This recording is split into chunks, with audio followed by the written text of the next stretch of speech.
Hey, what up gamers, it's your boy Nick, so let's talk about criticism and the entire internet's aversion to it. I genuinely think that the idea of having a level of skepticism, whether it's towards allegations, quality of content, or having a negative view of others, is generally being outmoded for forced positivity, absolute acceptance of any and all testimonies regardless of credibility, and an overarching virtue signal to simultaneously take things at face value while only being able to have an opinion of it if you know the absolute complete breakdown of every single facet of something before you have the audacity to comment your opinion on it. Basically speaking, criticism is dead and it sucks. And before it is used as such, this video is in no way talking about things like criticisms of politics, religion, or political correctness. I have absolutely zero interest in furthering an agenda, but I digress. We're at a point where having a disagreement on any subject can be the downfall for a person depending on the opinion that they have. It is to a point where it is more common to see censorship rather than just genuinely disagreeing with someone or being met with thoughtful discussion. We have sites that allow you to censor criticism and offer the ability to destroy any and all opposition that you face, and people dying on the hill just to justify their inability to handle that criticism. It is a terrible storm that makes the internet honestly a damn near unbearable place sometimes, and I'm here to talk about it, why it happens, and why people do the silly things that they do. So without further ado, let's get into it. So negativity is obviously hard to take on things that you work on. I think we can all agree on this. As creators, we often know how much effort that we put into something and any shortcuts that we had to knowingly take, and often fear that they can be seen by others. This creates this perfectionist attitude to avoid people seeing through our lapse in effort or our weaker areas. This can be anything from reusing backgrounds in art, not having all the information on a topic, budget cuts on a feature-length film. Because the creators are often aware of these things, they often unknowingly can become more defensive and aggressive when you're not giving them what they would consider proper criticism based off of the limitations that they had, even if what you say is technically valid. Hobbyists and non-monetized art are usually a place where people are often the most defensive about not wanting unsolicited criticism, or criticism without being asked. This is generally if someone has something that they just enjoy, wanting to avoid stress of improving without really caring what others have to say about them, assuming it's not just an echo chamber that they're trying to form where they only get positive feedback. It cannot be understated the amount of pride that people do have in their creations that they put out on the internet. This generally comes from the constant need for validation that we've honestly become accustomed to, and the idea of having a hobby outside the internet that's just for you is relatively also becoming outmoded. But let's also talk about the obvious, trolls. Every community faces this. You have to have thick skin enough to realize that someone spamming slurs and rude shit in your comment section should not be the end-all be-all to how well your day is going, and if it really is, then there's a question how well you do with actual criticism comes your way. But this is also to say that even the harshest criticism from the meanest trolls do have some validity to them. This is because at the end of the day, criticism is a semantics game. How you say something will literally affect how people take it, how they might apply it, and how much credibility they will give to you. There are people who just naturally have a snarky inflection, or even attempt to sound harsher than they are. This is especially true in videos from commentary communities for entertainment, to add a small amount of conflict to a video to get the audience kind of feeling like there's a little bit of friction. For instance, the majority of PK Russell's channel was founded on that idea, to take a relatively unpolished product and publicly criticize it. A lot of his takes were considered bullying, as it was completely unsolicited and often harsh in tone. A lot of his comments were considered invalid by the community because of his lack of fundamental knowledge in animation. But there is an amount of truth to be said that you don't have to have a certain degree of foreknowledge to be able to comment on something when it doesn't subjectively make sense to you. The useless critic. We've all heard the quote, "You don't have to be a chef to know your food is bad," which is, of course, very true. Someone who has no experience in illustration and has never even picked up a pencil in their whole life could tell you that that neck of that cute anime boy you drew looks a little too long, or that he actually looks more like a character from a creepypasta from 2007. However, that's just about where it ends. Someone with no knowledge or experience in your area can't go into detail about what exactly is wrong or how to improve it. They can't draw over what the anatomy should look like, or suggest a brush that would make lighting look more soft and realistic, for example. I don't know the background of Marvel movies, but I can certainly say when one bores the fuck out of me. Will I not receive a certain message because I don't have the background? Sure. But on a basic level, my commentary based on its entertainment value shouldn't hinge on what I do or don't know about it. How PK presented himself, his criticisms were generally immediately dismissed, as he often joked about things simply to be controversial, such as, "You don't own the rights to your art if it's a licensed character," or "You shouldn't feel obligated to credit your inspirations." However, even as he did note, there are several creators that did take his advice and benefited from it despite the fact that it was framed so harshly. He definitely says this garbage takes about animation memes on purpose, right? That way people watching it will react to it. But again, this is a cycle, so he has a very specific method. He posted a bunch of responses to his animation meme video, and some of them are like really logically laid out and basically debunking his entire point, but then others are just rude and calling him names, and he'll just post them all together and then claim that, you know, he's under attack. Like, his only response to criticism he receives is nitpicking.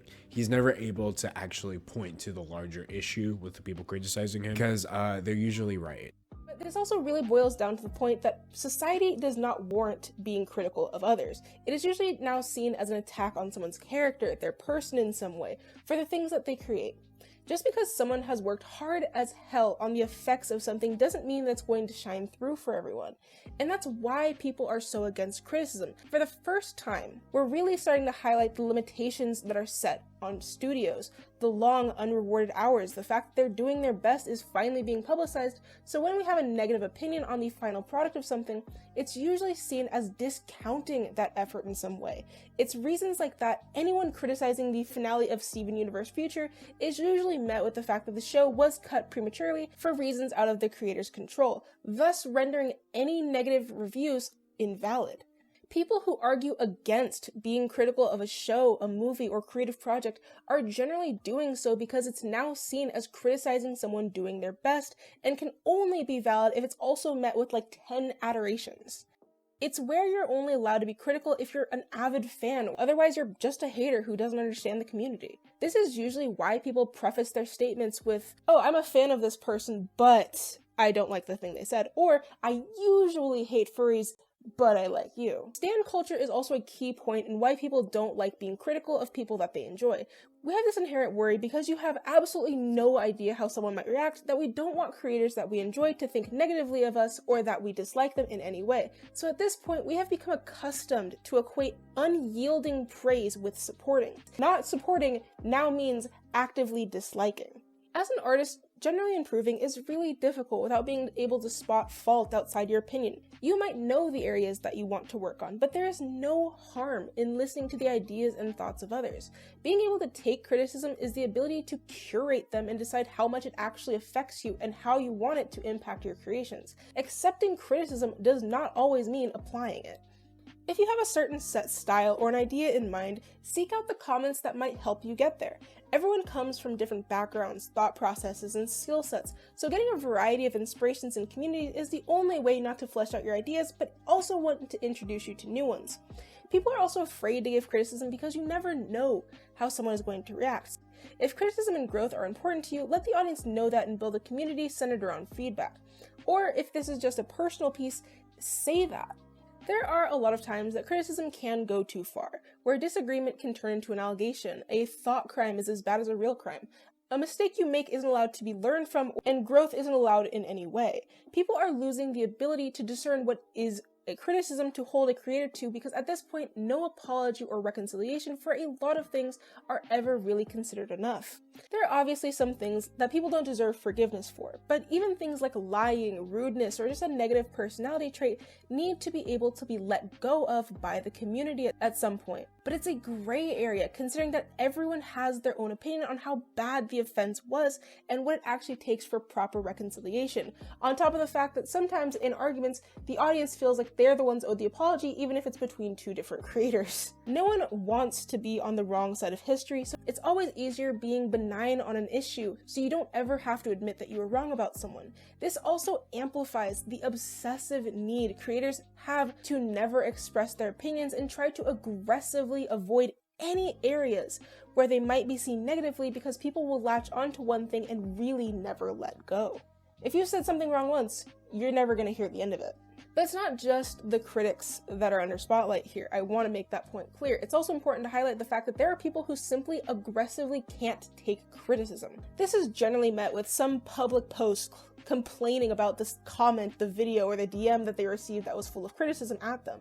But we see this time and time again, even if it's a relatively mundane comment, but it can also attempt to be silenced. deleted comments, copyright strikes, false flagging, and report takedowns are usually in this genre of silencing, and it almost never goes well. Regardless of how harsh or invalid a commentary is considered, it's a well-known commentary rule that silencing someone's ability to have free speech is a threat to free speech in general. And furthermore, it's important to note that the community generally surrounding a creator, they often will fight tooth and nail and never admit that the creator might be in the wrong in that. On my channel, I do want to be able to offer that criticism. I want to engage the audience in thoughtful conversations from my point of view, while also exploring different sides that interest me and why I may or may not disagree with that perspective. But with that does come the unavoidable accusations of punching down, being biased, uninformed, and a variety of other reasons that people will try and dispute the things I say and think as a content creator. And you know what? That's fine, because it's criticism. So I don't do YouTube for monetary incentive or even really as a job, but with views being a reflection of your hard work paying off and comments as a reflection of how engaging your videos are for the watcher, I have to work hard to continuously improve in ways that I think that I struggle and make content I can be proud of even to a non-furry crowd. So to do so, I have to continuously maintain the effort to juggle the objective, constructive commentary that I want to provide while also offering bits of levity and my own personality to avoid people being overly critical if I make a human error. It's being able to project yourself exactly how you want to be seen without betraying who you are as a person that is a pitfall that many creators eventually fall into. Call it parasocial relationships or unintentional projection to an audience that creators often lament over the vast amount of nitpicks that come their way, but of them, the most telling of where a creator is at in their time making content is if their audience is kind of collectively echoing one of the following: hypocrisy or inconsistency. So hypocrisy, where creators are putting others to a higher standard than what they would want to be held accountable for. This can be brought on by a long history of portraying yourself as a certain way and criticizing others for something similar, or letting the mask slip in some way depending on the style of content that you create. Spreading misinformation might not even be met with a general scrutiny if you afford yourself enough ways out, but if you constantly parade yourself as being an arbiter of truth, the backlash or even the smallest fuck up will be so much greater. Inconsistency, when a creator's content is no longer what the audience is accustomed to. The criticism is usually the hardest if someone is making an attempt to change for the better and aren't rewarded for it. This can honestly be the mark of a shift in someone's channel for the better or for the worse, and can be a sign of wavering quality, subject matter, or even how passionate a creator is about their work changing. Basically, we're at a point where creators are hyper fixated on avoiding criticism in every way by constantly trying to cover their asses if new info arises, leeway in case they make a bad judgment call, or offer themselves a cushion so they have an excuse for poor quality, research, or decision making. You know, I don't know why I need to do like a whole freaking history lesson. I have to do calculus on every single possible little off-branching implication to say, the man went on stage and slapped a dude for telling a tame joke is not okay. Or I'm racist. It's just, guys, it's not that deep. And in conjunction, a climate where a person who has even a slightly negative perception of something that's not unanimously hated by the community is forced to endure countless invalidations for having so much as an alternative opinion on a viewpoint. There is certainly a conversation where mental health plays into all of this, as it's now considered the world's easiest fallback considering the climate of today and how easy an audience is willing to dismiss any and all allegations of scrutiny on a creator if negative headspace or outside influence can have any effect on someone that they've formed an infallible perception of. And I don't think it's a conversation for today, and I also don't think it's one that people are willing to have with any level of objectivity. But either way, this isn't a climate that promotes growth. It's a climate that promotes averageness. It encourages milquetoast opinions because everyone is a walking advertisement and is so scared to give even the slightest bit of opinion, good or bad, out of fear of being lambasted, and only the people with the most ironclad ability to take the massive amounts of backlash are the ones that even slightly are able to ascribe themselves of being critical of others, especially in videos.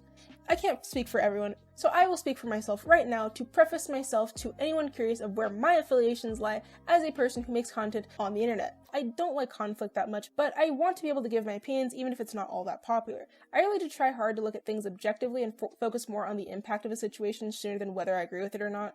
I am not in any way unbiased, but I can see from other perspectives. Usually I do try to acknowledge them. I think people should be held accountable for their actions as adults, even if things like mental health play a part, especially if it's an ongoing habit that you're able to address the fact that you have. I certainly disavow the obvious internet plagues such as grooming and zoophilia, but I will say I also have seen instances in which that label was thrown around and unjustly ruined a person simply through court of public opinion. But even still, there are times where I have offered slightly too much forgiveness to a person without knowing all the facts, but that's generally why I do it, because if I don't have all the information, why would I assume the absolute worst of someone before it comes out? That being said, I am a person with the ability to rectify and change my opinion for the better and for the worse, and while I do try to mitigate any unintended consequences of my videos, I do not take any responsibility for the actions of my followers that I do not directly avow or encourage, and would rather be held accountable for the things I do and say now. And that's really all there is to it. I'm just a fluffy dude on the internet and try not to take things too seriously. Size as a creator doesn't really matter to me. If you post things publicly, you open yourself to any and all forms of criticism. Asking if someone is open to criticism is also just a nice idea, and saying if you do or don't isn't a terrible idea either. Overall, I want to be able to surround myself with people who are able to look at something critically and also know when to lay off the gas and realize that some things just don't matter all that much, as I try to break things down into digestible pieces or even just deconstruct them and hone in on what matters. At the end of the day, my name is Nick, and remember, keep being critical, keep being kind, and at the very end of the day, keep it simple. Thanks for watching, guys. I'll catch you next time.